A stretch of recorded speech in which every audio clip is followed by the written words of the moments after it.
Yeah, I will start. Uh, uh, yeah.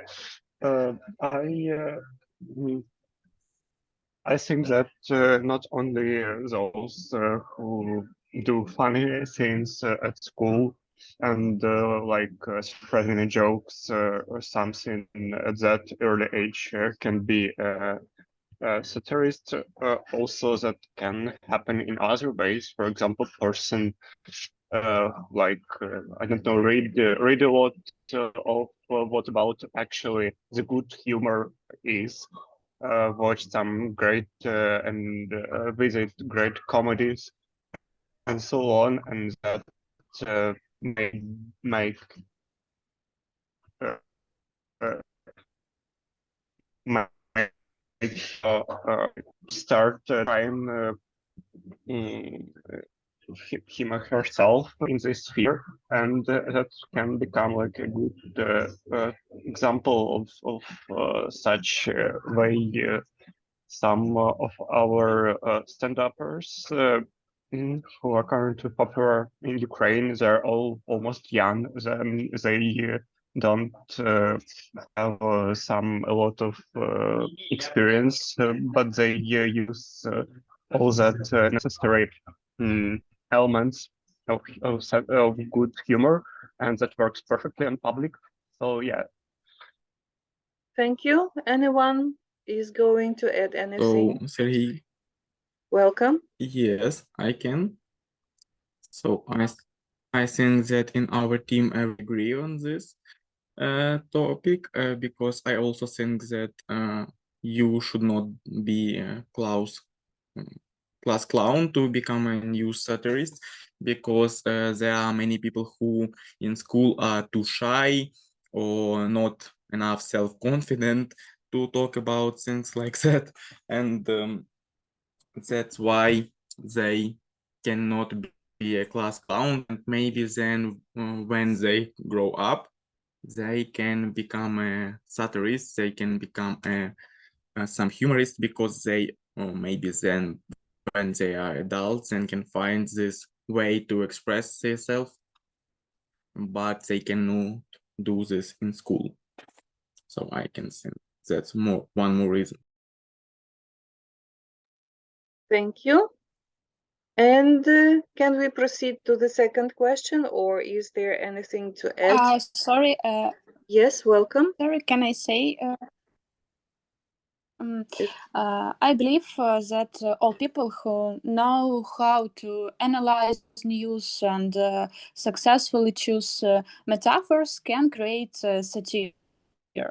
And you don't have to be a comedian, yes, but by the way, not always class clowns can become news satirists. And after all, for this, you need to understand the standards of journalism, for example. And I believe stand-up performance and news are different things. Great. Thank you very much. Thank you. And for a few times, we mentioned today the notion of metaphor. This is the linguistic tool which seems to be very important when creating new satire. But of course, you can look deeper or wider and apply some other stylistical devices because there are many more of them than just metaphor. There is hyperbola, there is zeugma, there is litota when smaller and bigger entities are replaced with one another, and so on. So it will be useful for you if you decide to create new satire to just Google. Now there are a lot of sources to find this information, to Google for stylistic devices and see what would work for you to create or to identify the satirical content.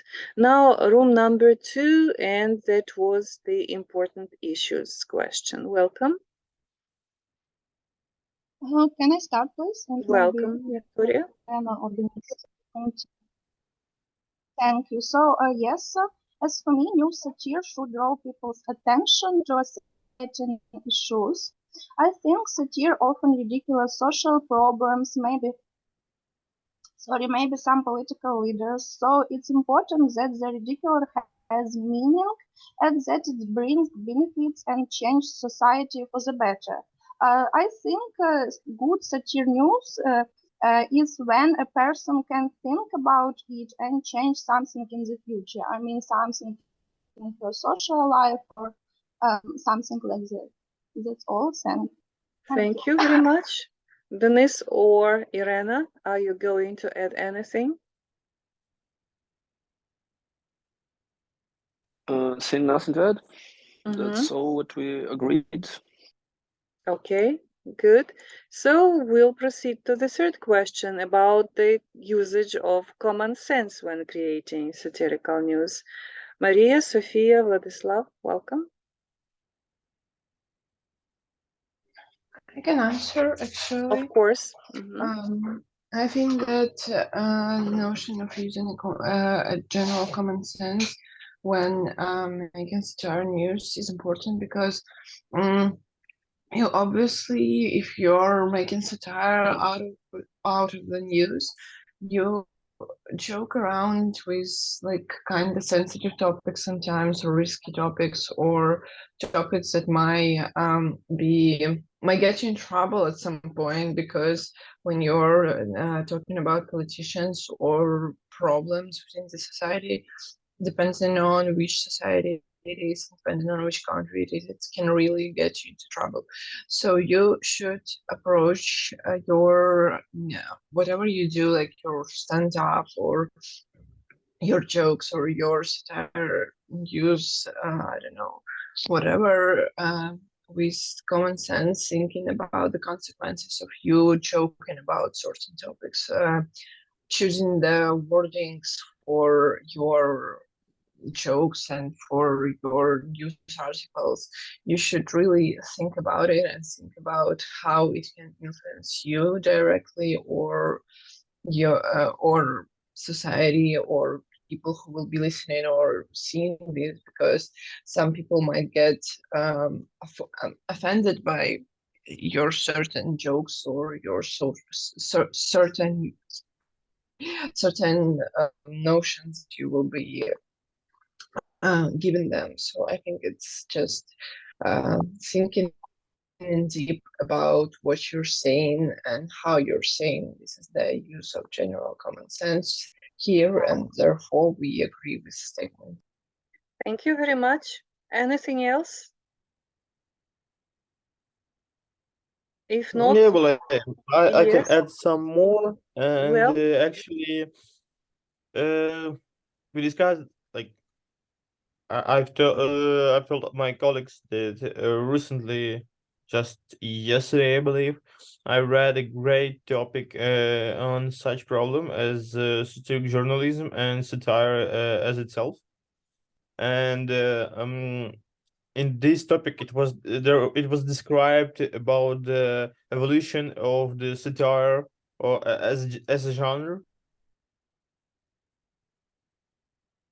Years normal for comedian to laugh, to make laugh of people with some disabilities, or various victims of different crimes, and it was normal because it was like a way to live through the trauma. But now it is not okay, and such comedian who makes such jokes will be most definitely cancelled by the modern society.